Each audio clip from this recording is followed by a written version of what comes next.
أعوذ بالله من الشيطان الرجيم بسم الله الرحمن الرحيم رب اشرح لي صدري ويسر لي أمري واحلل عقدة من لساني يفقهوا قولي۔ آج ہم لوگ سورہ شمس کا پارٹ 2 کریں گے۔ لاسٹ ٹائم ہم لوگوں نے پارٹ 1 میں اسٹڈی کیا تھا کہ اللہ تعالیٰ نے انسانی نفس کے بارے میں بتایا کہ جو کوئی اس نفس کو برائیوں سے پاک کرے گا، گناہوں سے روکے گا، وہ کامیاب ہو جائے گا، اور جو کوئی اس کو سرکشی میں جانے دے گا، اس کو برے کام کرنے دے گا، وہ جو ہے ناکام ہوگا، اور اس پر اس دنیا میں بھی اللہ تعالیٰ کی طرف سے عذاب آئے گا، اور آخرت بھی اس کا انجام بہت برا ہے۔ پھر جب اس طرح کے بہت سارے نفس، بہت سارے انسان اکٹھے ہو جاتے ہیں جو اپنی روح کو یا اپنے نفس کو کنٹرول نہیں کرتے، تو پھر ایک پوری قوم ایسی بن جاتی ہے۔ اور ایک ایسی ہی قوم کی مثال اللہ تعالیٰ اب اس نیکسٹ آیات میں، جو 5 آیات باقی رہ گئی ہیں، اس میں دے رہے ہیں کہ اور اللہ تعالیٰ مثال دے رہے ہیں قوم سمود کی۔ قوم سمود جو ہے یہ ایک پہاڑی علاقے میں رہتی تھی، اور یہ پہاڑوں کو تراش تراش کے اپنے گھر بنایا کرتی تھی۔ بہت زیادہ کہہ لے کہ مضبوط قسم کی قوم تھی۔ ان کی طرف اللہ تعالیٰ نے حضرت صالح کو رسول بنا کے بھیجا۔ حضرت صالح نے ان کو اللہ تعالیٰ کی توحید کی طرف دعوت دی کہ اللہ جو ہے وہ تمام جہانوں کو پیدا کرنے والا، پالنے والا ہے، صرف اسی کی عبادت کرو، اس کے علاوہ اور کسی معبود کو نہ پکارو۔ تو ان لوگوں نے حضرت صالح کو زیادہ ان کی بات کو اہمیت نہیں دی، ان کو مانا نہیں، اور کہا کہ اگر واقعی تمہیں کسی ایسی ہستی نے بھیجا ہے رسول بنا کے، تو پھر ہمیں کوئی نشانی دکھاؤ جس سے کہ ہمیں واقعی یقین ہو جائے کہ وہ ہستی جو ہے وہ ہر چیز پر قادر ہے۔ تو حضرت صالح نے پھر انہیں سے پوچھا کہ اچھا تم بتاؤ کیا نشانی جو ہے دیکھ کر تمہیں یقین آ جائے گا کہ اللہ تعالیٰ جو ہے وہ ہر چیز پر قادر ہے، اور پھر تم اللہ پر ایمان لے آؤ گے۔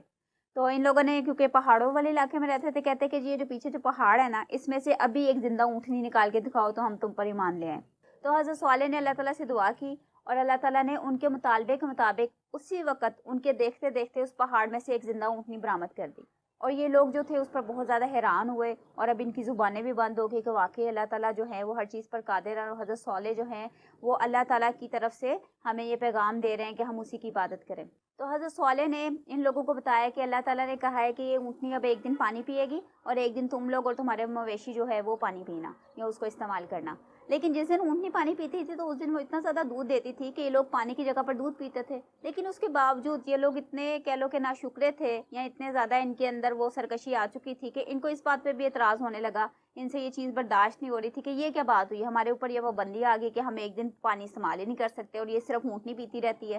تو ان لوگوں نے پھر سارے سرداروں نے مل کر بیٹھ کر اس بارے میں ڈسکشن کی، اور ان میں سے جو ایک سردار تھا جس کا نام تفاسیر میں ملتا ہے کہ قدار بن سالف، وہ کھڑا ہوا کہنے لگا لو ایسی کون سی بڑی بات ہے، میں اس اونٹنی کا حل نکالوں گا، میں اسے ختم کروں گا، تم لوگ آؤ میرے ساتھ۔ تو یہ ان کو ساتھ لے کے نکلا ہے اونٹنی کو قتل کرنے کے لیے، ذبح کرنے کے لیے۔ تو راستے میں حضرت صالح کو اس کی خبر ملی، تو حضرت صالح نے ان سارے لوگوں کو آگے سمجھانے کی کوشش کی، ان کو وارن کرنے کی کوشش کی، خبردار کیا کہ دیکھو یہ اللہ کی اونٹنی ہے، اللہ تعالیٰ کی نشانی ہے، اس کو تمہارے مطالبے پہ اللہ تعالیٰ نے یہاں پہ پیدا کیا، تو اگر تم اس کو غلط ارادے سے ہاتھ لگاؤ گے تو پھر اللہ کا عذاب جو ہے تم پر لازم ہو جائے گا، اور پھر ضرور وہ عذاب جو ہے تم پر نازل ہوگا۔ تو ان لوگوں نے حضرت صالح کی اس بات کو سیریسلی نہیں لیا، ان کو کہا کہ ایسا کچھ بھی نہیں ہونے لگا، تو یہ ساری تمہاری دھمکیاں، کچھ بھی نہیں ہونا۔ اور یہ لوگ گئے، اور اونٹنی کو وہ قدار بن سالف نے جو ہے اس کی ٹانگیں کاٹ دی۔ کوچے کاٹنے کا ہمیں الفاظ ملتے ہیں اکثر ترجموں میں، مطلب یہ ہے کہ جو ان کی وہ اونٹنی کے گھٹنوں کے نیچے کی جو ٹانگیں تھیں نا، وہ انہوں نے کاٹ دی۔ عقر اسے کہا جاتا ہے، اس طرح کسی جانور کو مارنا کہ اس کی ٹانگیں کاٹ دیں گے، وہ وہاں پہ گر جائے، اور پھر آہستہ آہستہ سلو پینفل ڈیتھ ہوتی ہے وہ، یعنی کہ تکلیف دہ موت۔ ایک ہم لوگ استعمال کرتے ہیں نہر کا لفظ، جو کہ قربانی کے اونٹ کے لیے استعمال کیا جاتا ہے، وہ قربانی کے اونٹ کے یہاں پہ جو شارگ ہوتی ہے وہاں پہ کوئی نیزہ یا کوئی نوکدار چیز مار کے اس کا خون جو ہے وہ فوراً نکل جاتا ہے، اور وہ جلدی مر جاتا ہے، تو مطلب وہ جانور کے لیے آسانی ہوتی ہے۔ لیکن یہ جو اس کی ٹانگیں کاٹ دینا، اس طرح وہ آہستہ آہستہ بلیڈنگ ہوتی رہتی ہے، اور جانور اپنی جگہ سے موو نہیں کر سکتا، کچھ کھانے پینے کے بھی اس کے لیے پاسبلٹی نہیں ہوتی، اور وہیں پہ بیٹھا بیٹھا کافی دیر کے بعد وہ مرتا ہے۔ تو یہ جو ہے ان لوگوں نے اس طریقے سے اس اونٹنی کو مارا۔ تو پھر حضرت صالح نے ان لوگوں کو انفارم کر دیا کہ اب تم لوگوں نے اللہ تعالیٰ کی اونٹنی، وہ جو نشانی تھی، اس کو ہلاک کر دیا ہے، اب تم لوگ 3 دن صرف اپنے گھروں میں رہ لو، پھر اللہ تعالیٰ کا عذاب تم پر ضرور نازل ہوگا، اور اب یہ کوئی جھوٹی بات نہیں ہے۔ تو ان کے ان گناہوں کی وجہ سے اللہ تعالیٰ نے، کہ انہوں نے اللہ تعالیٰ کے رسول کو جھٹلایا، اور اس کی نشانی کو جھٹلایا، اور پھر اس نشانی کو بہت برے طریقے سے ختم کیا، ان سارے گناہوں کے بدلے میں اللہ تعالیٰ نے ان کے اوپر پھر عذاب نازل کیا، اور یہ ساری کی ساری قوم جو تھی وہ ہلاک کر دی گئی۔ آئے اب سورت کے لفظ پہ لفظ ترجمے کی طرف چلتے ہیں۔ کذبت ثمود بطغواہا، کذبت جھٹلاتے رہے، سمودو قوم سمود، بطغواہا ان کی سرکشی کی وجہ سے۔ تغوا کا روٹ مادہ ہے تو غین اور یا، اس کا مطلب ہوتا ہے سرکشی کرنا، نافرمانی کرنا، جیسے ہم عام اردو میں بھی استعمال کرتے ہیں کہ دریا میں یا پانی میں طغیانی آ گئی، تو وہ اپنے جو کنارے ہوتے ہیں، اپنی جو حدیں ہوتی ہیں، اس سے باہر آ جاتا ہے پانی اور پھر وہ تباہی مچاتا ہے اور نقصان پہنچاتا ہے۔ تو اسی طرح انسانی نفس بھی جب وہ سرکشی کرتا ہے تو اپنی حدود سے اللہ تعالیٰ کے احکامات سے باہر آ جاتا ہے اور غلط کام کرتا ہے۔ تو یہاں پہ یہ الفاظ ہیں، اِذ انبعث اشقاہا، اس جب، انبعث اس کا روٹ مادہ ہے با عین اور سا، بعثا جب اس طرح استعمال ہوتا ہے اس کا مطلب ہوتا ہے کہ کسی نے بھیجا، لیکن جب انبعث آتا ہے اس کا مطلب ہوتا ہے کہ وہ خود کھڑا ہو گیا، خود اس نے یہ ڈیسائیڈ کیا کہ میں یہ کام کروں گا۔ جیسے کہ ان کی قوم کا وہ جو سردار تھا قدار بن سالف، اس نے یہ کہا کہ جی میں کرتا ہوں اس اونٹنی کو، میں ہلاک کروں گا۔ اشکاہا یہ لفظ نکلا ہے شکاوت ان سے، جس کا مطلب ہوتا ہے بدبختی، بدقسمتی، اور اشکا جو ہے یہ اسم التفضیل ہے جس کا مطلب ہوتا ہے سب سے زیادہ بدبخت، کہ ان کے قوم میں سے جو سب سے زیادہ بدبخت تھا، سب سے برا انسان تھا، وہ کھڑا ہوا اور اس نے کہا کہ جی میں یہ کام کروں گا۔ فقال لهم رسول اللہ ناقۃ اللہ وسقیاہا، تو کہا ان کے رسول نے ان کو یہ اونٹنی اور اس کی باری جو ہے اس کے بارے میں تم لوگ بالکل بھی سرکشی نہ کرو اور اس کو نقصان نہ پہنچاؤ۔ یعنی کہ جب وہ سردار اور وہ لوگ سارے اکٹھے ہو کے جا رہے تھے اونٹنی کو مارنے کے لیے، تو اس وقت حضرت صالح کو خبر ملی اور انہوں نے جا کے ان کو روکنے کی کوشش کی، ان کو منع کیا، لیکن یہ لوگ منع نہیں ہوئے۔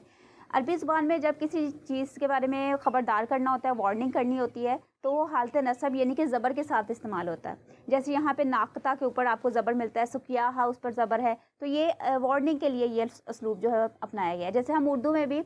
بچے جیسے آگ کی طرف جا رہے ہوتے ہیں تو ہم اونچی آواز میں بولتے ہیں گرم گرم، اس طرح کر کے جو بولتے ہیں، تو یہ اسلوب جو ہے وہ عربی زبان میں زبر کے ساتھ ظاہر کیا جاتا ہے۔ فَكَذَّبُوهُ فَعَقَرُوهَا، فَكَذَّبُوهُ کہ انہوں نے حضرت صالح کو جھٹلا دیا، کہ ان کی وہ بات نہیں مانی۔ فَعَقَرُوهَا، عقرہ جو لفظ ہے اس کا روٹ مادہ ہے عین قاف اور را، اس کا مطلب ہوتا ہے کاٹ دینا، زخمی کر دینا۔ تو ان لوگوں نے اس اونٹنی کو کاٹ دیا، زخمی کر دیا۔ عقرہ کا مطلب یہ بھی ہوتا ہے کہ جیسے ایک چیز کو ایسے علیحدہ کر دینا کہ وہ اپنی جگہ سے موو نہ کر سکے اور پھر وہ اس پہ کوئی گروتھ نہ ہو سکے۔ جیسے آپ کسی درخت کی کوئی ٹہنی کاٹ دیں تو اب نہ تو اس کے اوپر کوئی پتا اگے گا، نہ کوئی پھول اگے گا، اور وہ وہیں پہ اپنی حالت میں پڑی رہے گی جہاں پہ گری ہوگی۔ اسی طرح جو بانجھ عورت ہوتی ہے اس کو بھی عاقرہ کہا جاتا ہے، کہ جس سے کہ فردر جو نسل ہے وہ آگے نہیں بڑھ سکتی، گروتھ نہیں ہوتی۔ تو یہ لفظ جو ہے ان معنی میں استعمال ہوتا ہے۔ تو ان لوگوں نے اس اونٹنی کو مار دیا، عقر کر دیا، یعنی کہ اس کو تکلیف دہ موت جو تھی وہ دی، اس کو نہر نہیں کیا۔ فدمدمہ علیہم، دمدمہ کا مطلب ہے یہ دال میم جو لفظ رپیٹ ہوتا ہے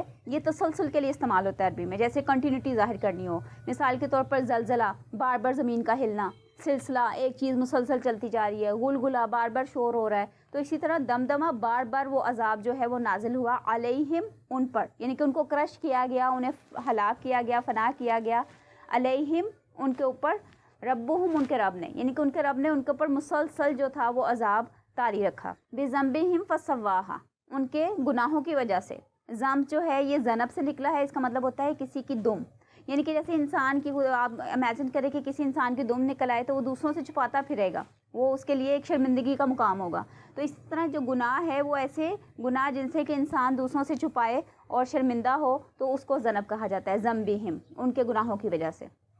فسواہا، سوا کا لفظ ہم نے پہلے بھی پڑھا تھا، وَنَفْسٍ وَمَا سَوَّاهَا، اور قسم ہے نفس کی اور جس نے اس کو برابر کر دیا۔ تو اللہ تعالیٰ نے اس پوری قوم کو عذاب کے ذریعے برابر کر دیا، وہ سارے جو تھے وہ مٹی میں دفن ہو گئے، وہاں پہ بالکل بھی کوئی آثار نہیں ملتے تھے کہ یہاں پہ کوئی لوگ بستے تھے۔ وَلَا يَخَافُ عُقْبَاهَا، ولا اور نہیں، یخاف اس کا روٹ مادہ ہے خے واو اور فا، خوف ڈر، یعنی کہ نہیں ہے کوئی ڈر، عقباہا عین قاف اور با، اس کا مطلب ہوتا ہے عاقبت، جیسے ہم اردو میں استعمال کرتے ہیں کسی چیز کا انجام، کسی چیز کا بدلہ، انتقام۔ تو اللہ تعالیٰ کے بارے میں بتایا جا رہا ہے، اس حقیقت سے آگاہ کیا جا رہا ہے کہ اللہ تعالیٰ کو کسی قسم کا کوئی ڈر، کوئی اندیشہ نہیں ہے کہ اگر وہ کسی قوم پر عذاب نازل کریں گے تو کوئی بدلہ لینے والا آئے گا، اللہ تعالیٰ سے کوئی پوچھ گچھ کرے گا کہ آپ نے یہ عذاب کیوں بھیجا، کیونکہ اللہ تعالیٰ ہر چیز پر قادر ہے اور اللہ تعالیٰ کو کسی قسم کا کوئی ڈر نہیں ہے۔ جیسے یہاں پہ اس دنیا میں آپ کسی کو کوئی، جیسے کسی بچے کو کوئی آپ تھپڑ لگا دیتے ہیں تو آپ کو ڈر ہوتا ہے کہ کل کو میرے بچے کو وہ لوگ نہ ماریں، تو یہ ایک قسم کا کہہ لیں کہ ریٹیلیشن یا ایک ریئیکشن یا آفٹر افیکٹس کا ڈر ہوتا ہے ہر کسی کو، کسی بادشاہ کو بھی ہو سکتا ہے، کسی حکومت کو بھی ہو سکتا ہے کہ اگر ہم فلاں گروپ کے اوپر کوئی حملہ کریں گے یا ان کے خلاف کوئی اقدامات کریں گے تو ان کا آگے سے کیا ریئیکشن ہوگا۔ لیکن اللہ تعالیٰ کے بارے میں بات بتائی جا رہی ہے کہ اللہ تعالیٰ کو کسی قسم کے کسی ریئیکشن کا، کسی بدلے کا، کسی انتقام کی کوئی فکر نہیں ہوتی، کوئی ڈر نہیں ہوتا، کیونکہ اللہ تعالیٰ ہر چیز پر قادر ہے، وہ جو چاہے وہ کر سکتے ہیں۔ تو یہ تھی ہماری سورہ شمس، جس میں اللہ تعالیٰ نے بالکل سٹارٹ میں مختلف چیزوں کی قسمیں کھائیں، اپنی قدرت کی نشانیوں کی، سورج کی، اس کی روشنی، چاند اور دن رات، پھر اس کے بعد زمین آسمان، یہ ساری چیزیں مختلف قسم کی ہیں، مختلف نیچر کی ہیں، لیکن یہ مختلف نیچر کی چیزیں آپس میں مل کر ایک پورا نظام چلاتی ہیں۔ اسی طرح پھر اللہ تعالیٰ نے انسانی نفس کے بارے میں بتایا کہ اس کے اندر بھی اللہ تعالیٰ نے اچھائی اور برائی دونوں رجحانات رکھتی ہیں۔ اب انسان کے اوپر ہے، اس کا ڈیسیژن ہے کہ وہ اچھائی کی طرف اس کو مولڈ کرتا ہے، اس کی تربیت کرتا ہے، یا برائی کی طرف اس کو جانے دیتا ہے، اس کو سرکشی کرنے دیتا ہے۔ تو جو کوئی اپنے نفس کو پاک کرے گا، اس کو اچھائی کی طرف زیادہ راغب کرے گا، وہ کامیاب ہو جائے گا، اور جو کوئی اس کو سرکشی کرنے دے گا، اس کو غلط کام کرنے دے گا، وہ ناکام ہوگا۔ اور پھر ایسے بہت سارے لوگ جب اکٹھے ہو جاتے ہیں جو اپنے نفس کو سرکشی کرنے دیتے ہیں، تو ایک پوری قوم بنتی ہے، اور وہ پوری قوم مل کے سرکشی کرتے ہیں اور پھر اپنے رسول کی باتوں کو جھٹلاتے ہیں، اور اللہ کی طرف سے پھر ان کے اوپر عذاب آتا ہے، اور آخرت میں بھی ان کا انجام برا ہوتا ہے۔ تو اللہ تعالیٰ ہمیں برے انجام سے بچائے اور ہمیں اپنے نفسوں کو پاک کرنے کی توفیق عطا کرے، آمین۔ سبحانک اللہم و بحمدک، نشہد ان لا الہ الا انت، ونستغفرک ونتوب الیک۔